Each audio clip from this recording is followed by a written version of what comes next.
بسم اللہ الرحمن الرحیم۔ السلام علیکم۔ Welcome to S A teaching zone.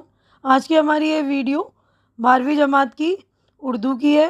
بک کا نام ہے گلستان ادب۔ آج ہم کر رہے ہیں لیسن نمبر 22 غزل ہے، جو کہ ہم نے نثر والا حصہ مکمل کر لیا، تو نظم والے حصے پر ہے۔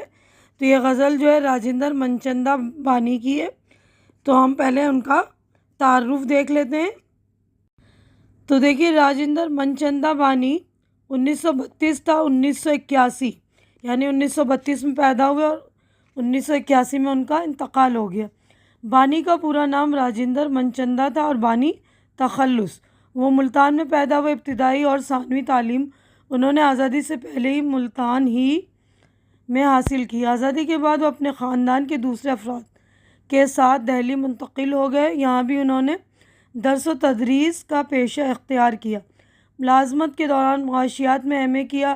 ان کا انتقال دہلی میں ہوا۔ بانی کا تعلق اردو کے نئے شاعروں کی اس نسل سے ہے جس نے ناصر کاظمی اور خلیل الرحمن اعظمی کے بعد غزل کو ایک نیا رنگ و آہن عطا کیا۔ ان کی غزل ایک نئے طرز احساس کی نمائندگی کرتی ہے۔ بانی کے اشعار میں دھن لکے کی کیفیت نمایاں ہے۔ ان کے زبان و بیان میں بھی تازگی بہت ہے۔ نئے پن کے باوجود ان کی شاعری میں کلاسیکی لب و لہجہ ملتا ہے۔ وہ نت نئے مضامین پیدا کرتے ہیں اور نئی اردو غزل کی روایت میں اپنی ایک الگ پہچان رکھتے ہیں۔ بانی کی شاعری نے ان کے بعد کے غزل گویوں کو بھی متاثر کیا ہے۔ تو یہ ان کا تعارف تھا۔ اب ہم غزل کی طرف بڑھتے ہیں آگے۔ تو دیکھیے، غزل نمبر 20 سبق نمبر 22 ہے۔ یہ جو ہے راجندر منچندہ بانی کی، تو ایک ایک شعر میں پڑھ کر اس کی تشریح کر دوں گی۔ تو سب سے پہلے ہم جو پیپر میں لکھتے ہیں سیاق و سباق کے حوالے سے، تو ہم اس طرح لکھ سکتے ہیں کہ یہ شعر ہماری درسی کتاب گلستان ادب میں شامل راجندر منچندہ بانی کی غزل سے لیے گئے ہیں۔ اس کے بعد جو بھی ہمارا شعر ہے اس کی تشریح کر دیں گے۔ تو دیکھیے، پہلا شعر میں پڑھ رہی ہوں۔ زماں مکان تھے میرے سامنے بکھرتے ہوئے، میں ڈھیر ہو گیا طول سفر سے ڈرتے ہوئے۔ تو سکندر اعظم کی طرح بہت سے لوگ بھی جو ہے دنیا فتح کرنے کا خواب دیکھتے ہیں اور عالم جوش میں سمجھتے ہیں کہ یہ وقت اور دنیا ہمارے سامنے کچھ بھی نہیں، لیکن جب عملی قدم اٹھاتے ہیں تو دیکھتے ہیں کہ دنیا کو فتح کرنا اتنا آسان نہیں ہے۔ زندگی کم اور سفر بہت طویل ہے۔ یہ سوچ کر ان کے قدم رک جاتے ہیں اور وہیں ڈھیر ہو جاتے ہیں۔ بانی نے اسی کیفیت کو اس شعر میں بیان کیا ہے۔ اب اگلا شعر ہے۔ دکھا کے لمحے خالی کا عکس لا تفسیر، یہ مجھ میں کون ہے مجھ سے فرار کرتے ہوئے۔ تو یہ والے اس والے شعر میں بانی نے جدید لب و لہجے میں زندگی کے فنا ہونے اور زندگی کے بامعنی ہونے کے اس انداز میں نظم کیا ہے کہ شاعر ایسے عالم میں ہے جب وہ کسی مسئلے پر غور کر رہا ہے، لیکن غور و فکر کے بعد بھی کوئی بات سمجھ میں نہیں آتی، اور جو بات سامنے آتی ہے وہ بھی کچھ واضح نہیں۔ یعنی زندگی میں کبھی کبھی ایسا لمحہ بھی آتا ہے کہ جس میں کچھ نظر نہیں آتا اور آدمی خالی پن محسوس کرنے لگتا ہے اور ایسے لگتا ہے کہ وہ میں نہیں رہا جو پہلے میں تھا، شاید مجھ میں کوئی اور سمایا ہوا ہے جو مجھے چھوڑ کر چلا گیا۔ اسی کیفیت کو شاعر نے خوبصورت انداز میں نظم کیا۔ یہ آج کے انسان کا المیہ ہے کہ وہ بھیڑ میں رہتے ہوئے بھی خود کو تنہا محسوس کرتا ہے۔ اب اگلا شعر دیکھیے۔ بس ایک زخم تھا دل میں جگہ بناتا ہوا، ہزار غم تھے مگر بھولتے بسرتے ہوئے۔ تو بانی کہتے کہ انسان کو زندگی میں انگنت غموں کے زخم اور رنج و الم سے گزرنا پڑتا ہے، اور انسان ہزار باتیں اور دکھ درد بھول جاتا ہے، مگر زندگی میں کوئی ایک ایسا زخم ہو جاتا ہے جو وہ کبھی نہیں بڑھتا، وہ جو کبھی بھول نہیں پاتا۔ کہا جاتا ہے کہ انسان پہلے عشق کی ناکام اور غم کو تو کبھی نہیں بھولتا۔ شاعر نے اسی طرف اشارہ کیا ہے۔ اب اگلا شعر دیکھیے۔ وہ ٹوٹتے ہوئے رشتوں کا حسن آخر تھا کہ چپ سی لگ گئی دونوں کو بات کرتے ہوئے۔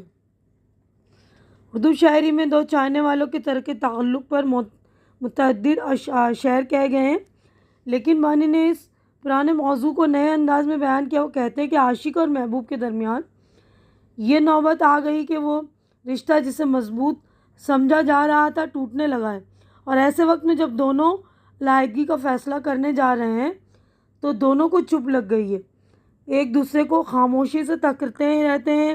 اس کیفیت کو بانی نے ٹوٹتے رشتوں کا حسن آخر کہا کہ یہ ایک ایسا لمحہ ہے کہ جب کوئی فیصلہ نہ کیا جا سکا اور پھر ایک بار ٹوٹتے ہوئے رشتوں کو جوڑنے کی کوشش ہونے لگی۔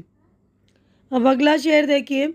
عجب نظارہ تھا بستی کا اس کنارے پر، سبھی بچھڑ گئے دریا سے پار اترتے ہوئے۔ آپ کو معلوم ہے کہ بانی ملتان پاکستان میں پیدا ہوئے۔ جب ملک تقسیم ہوا تو وہاں سے اور لوگوں کے ساتھ بانی کا خاندان بھی ہندوستان منتقل ہوا۔ نہ جانے کتنے لوگوں نے ایک ساتھ سفر کرنا شروع کیا تھا، مگر ساتھ سفر کرنے والے راستے میں بچھڑتے چلے گئے۔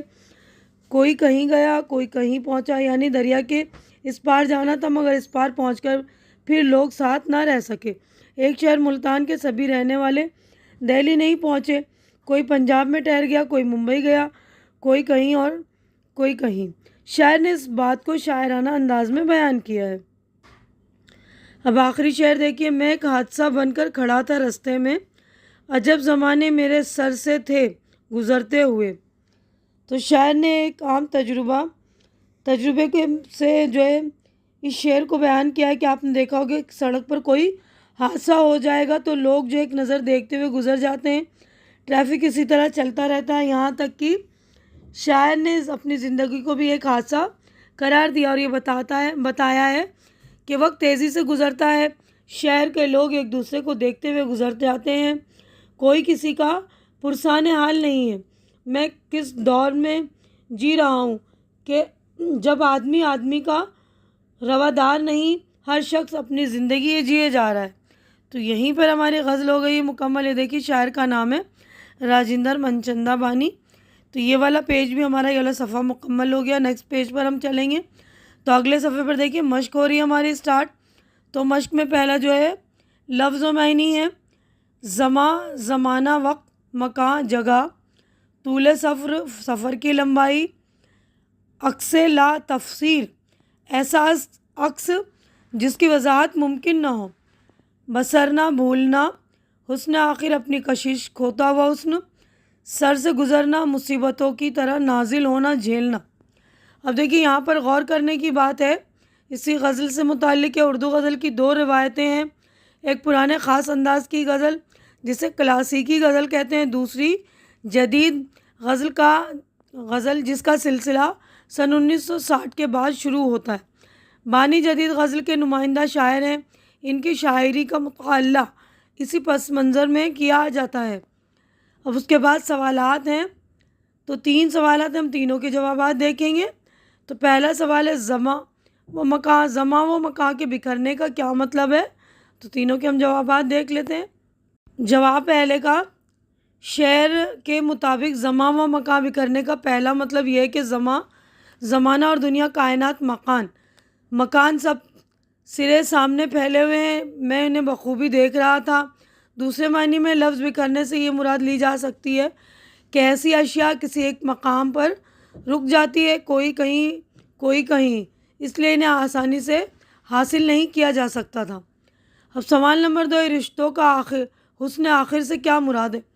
عشق میں عاشق اور محبوب کے درمیان اگر تعلقات استوار نہ رہیں تو نوبت علیحدگی کی آ جاتی ہے، مگر علیحدگی سے پہلے دونوں کو 1000 بار سوچنا پڑتا ہے۔ اس کیفیت کو شاعر نے رشتوں کا حسن آخر کہا ہے۔